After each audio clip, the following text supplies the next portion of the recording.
Hello friends, വളരെ easy and tasty ആയിട്ട് റെഡിയാക്കാൻ പറ്റുന്ന ഒരു അടിപൊളി ക്യാരറ്റ് റൈസിൻ്റെ റെസിപ്പി നോക്കിയാലോ. ഒരു പാത്രത്തിൽ വെള്ളം തിളപ്പിക്കാൻ വയ്ക്കുക. അതിലേക്ക് കുറച്ച് ഉപ്പ്, പട്ട, ഗ്രാമ്പു, ഏലക്ക, വഴണയില, കുറച്ച് എണ്ണ ഒഴിച്ചതിന് ശേഷം കഴുകി കുതിർത്തി വെച്ചിരിക്കുന്ന അരി ചേർത്ത് കൊടുക്കുക. ഞാനിവിടെ 1 ഗ്ലാസ് അരിയാണ് കേട്ടോ എടുത്തിരിക്കുന്നത്.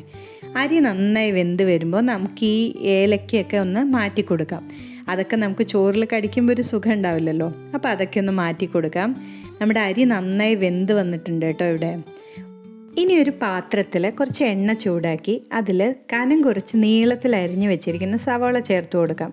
സവാള നല്ല ഒരു ഗോൾഡൻ ബ്രൗൺ കളറാവുന്നവരെ ഒന്ന് ഫ്രൈ ചെയ്തെടുക്കണം. നമ്മൾ ഈ നെയ്ച്ചോറിനൊക്കെ ഇടില്ലേ, ആ ഒരു പരുവത്തിൽ നന്നായി വറുത്തെടുത്ത് ഒരു ഗോൾഡൻ ബ്രൗൺ കളറാവുമ്പോൾ നമുക്ക് പാത്രത്തിലേക്ക് മാറ്റാം.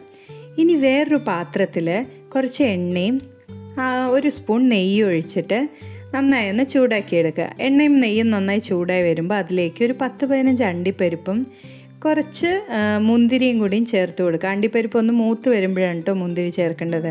ഇതൊക്കെ നല്ല രീതിയിലൊന്ന് മൂത്ത് വന്നു കഴിഞ്ഞാൽ നമുക്ക് വേറൊരു പ്ലേറ്റിലേക്ക് മാറ്റി വയ്ക്കാം. ഇനി അതേ പാത്രത്തിൽ 1 സ്പൂൺ ജീരകം, ഒരു 3 ഏലക്ക, 3 ഗ്രാമ്പു, ഒരു തുണ്ട് പട്ട, 2 വഴണയില, കുറച്ച് ഒരു മീഡിയം സൈസ് സവാള നീളത്തിൽ നുറുക്കിയതും കൂടി ചേർത്ത് കൊടുത്ത് നന്നായി ഒന്ന് വഴറ്റി കൊടുക്കാം. സവാള നല്ലൊരു ഗോൾഡൻ കളറായി വരുന്ന സമയത്ത് അതിലേക്ക് 2 ടീസ്പൂൺ ഇഞ്ചി വെളുത്തുള്ളി പേസ്റ്റും കൂടി ചേർത്ത് കൊടുക്കണം.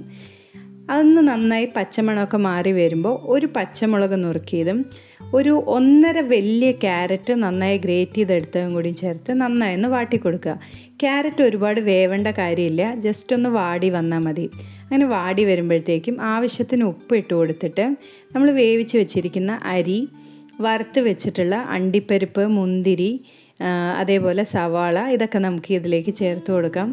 അതുപോലെ തന്നെ ഒരു പിടി മല്ലിയില ഞാൻ ചെറുതായി നുറുക്കി വെച്ചിട്ടുണ്ട്, അതും ഒന്ന് ചേർത്ത് കൊടുക്കാം. ഇനി ഇതൊക്കെ നന്നായിട്ട് അരി ഉടയാത്ത രീതിയിൽ നല്ല രീതിയിലൊന്ന് മിക്സ് ചെയ്തെടുക്കാം. നന്നായി ഒന്ന് മിക്സായി വരുന്ന സമയത്തേക്ക് നമുക്ക് അതിലേക്ക് കുറച്ച് നാരങ്ങ നീര് കൂടി ചേർക്കണം കേട്ടോ. ഫസ്റ്റ് തന്നെ നാരങ്ങ നീര് ചേർത്താലും കുഴപ്പമില്ല. ഞാനിതൊക്കെ മിക്സ് ചെയ്തതിന് ശേഷമാണ് ഏകദേശം 1 ടീസ്പൂണോളം നാരങ്ങ നീര് ചേർത്ത് കൊടുത്തു. ഇനി ഇതൊക്കെ ഒന്നുകൂടി മിക്സ് ചെയ്തെടുത്ത് കഴിഞ്ഞാൽ നല്ല അടിപൊളി ക്യാരറ്റ് റൈസ് റെഡിയായി കേട്ടോ. വളരെ എളുപ്പത്തിൽ റെഡിയാക്കാൻ പറ്റും. അധികം നമുക്ക് ചോപ്പിങ്ങും കട്ടിങ്ങും ഒന്നും ആവശ്യമില്ല. ഞാൻ ക്യാരറ്റ് റൈസിൻ്റെ കൂടെ കുറച്ച് റൈത്തയും കുറച്ച് കോളിഫ്ലവർ വറുത്ത കൂടിയാണ് ചേർത്ത് കേട്ടോ.